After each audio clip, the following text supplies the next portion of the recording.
গতকালকে মাইলস্টোন স্কুলের দুর্ঘটনার সময় কিছু দোকানদার 2 লিটার পানির বোতলের দাম নিয়েছে তারা 600 টাকা। আবার কিছু কিছু রিক্সা চালক দেখলাম 100 টাকার ভাড়া নিচ্ছে 1000 টাকা। আপনি চিন্তা করতে পারেন যে এতগুলো বাচ্চা মারা যাচ্ছে, এরপরেও এই মানুষের হৃদয়ে বিন্দু মাত্র কোনো দয়া হচ্ছে না। এরা কবে মানুষ হবে আপনি বলতে পারেন? এতগুলো স্টুডেন্টের জীবন যেখানে শেষ হয়ে যাচ্ছে, সেই সময় তারা এই ধরনের অমানবিক কাজ করতেছে। অথচ দেখেন এই মেহরিন চৌধুরী নামের শিক্ষিকা, যিনি তার স্টুডেন্টদেরকে বাঁচানোর জন্য নিজের জীবনকে বিলিয়ে দিয়েছে, তিনি বলছেন আমি একজন মানুষ দুনিয়া থেকে চলে গেলে তাতে কোনো ক্ষতি হবে না, কিন্তু আমার এই ফুটন্ত ফুল, আমার স্টুডেন্ট, আমার ছাত্ররা যদি দুনিয়া থেকে বিদায় হয়ে যায়, এটা আমি শিক্ষিকা হিসেবে কখনো মেনে নিতে পারি না। তার হাজবেন্ড জিজ্ঞেস করলো যে তোমার বাসায় তো 2টা সন্তান আছে, তুমি একবারও কি তাদের কথা চিন্তা করলা না? তুমি স্টুডেন্টদের কথা চিন্তা করলা? তখন তিনি তার স্বামীকে বলছেন, দেখো এই কঠিন সময় আমি বাচ্চাদেরকে ফেলে নিজের জীবন নিয়ে পালাতে পারতাম, কিন্তু আমি যখন দেখলাম আমার বাচ্চারা, আমার স্টুডেন্টরা আমার চোখের সামনে শেষ হয়ে যাচ্ছে,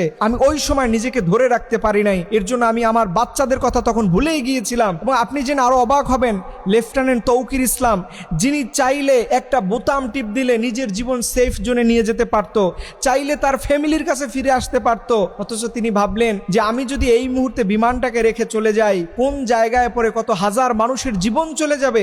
এই চিন্তা ভাবনা করে পাইলট শেষ বিন্দু পর্যন্ত বিমানের মধ্যে ছিলেন। তার সুযোগ ছিল বেঁচে ফেরার, কিন্তু তিনি ফিরলেন না। তিনি সেই জায়গাতে নিজের জীবন দিয়ে এ দেশের মানুষকে রক্ষা করলেন।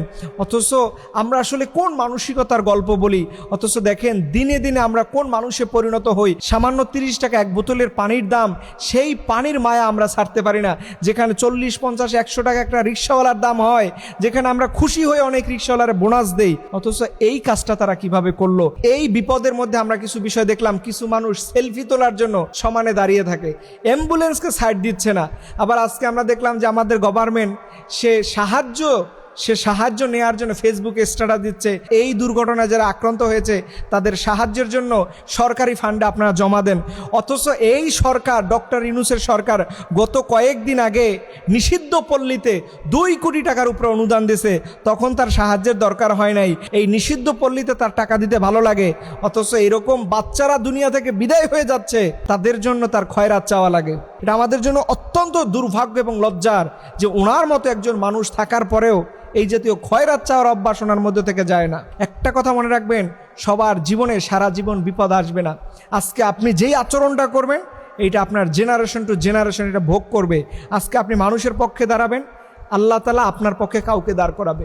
আজকে আপনি জুলুম করবেন, দেখবেন আল্লাহ আপনার বিপক্ষে কাউকে দাঁড় করিয়ে দেবে। এর জন্য খবরদার, মানুষের বিপদের সময় কখনো সুযোগ নিতে যাবেন না। আল্লাহ রাব্বুল আলামিন আমাদের যে সকল স্টুডেন্ট, যে সকল শিক্ষক শিক্ষিকা সহ যারাই এই দুর্ঘটনা আক্রান্ত হয়েছে, আল্লাহ তোমার গায়েবী মদদের মাধ্যমে আল্লাহ তাদের সুস্থ করে দাও। আল্লাহ রাব্বুল আলামিন যেন তার সিফাতি নামের উসিলায় তাদের সুস্থ করে দেয়। সবাই বলুন আমিন।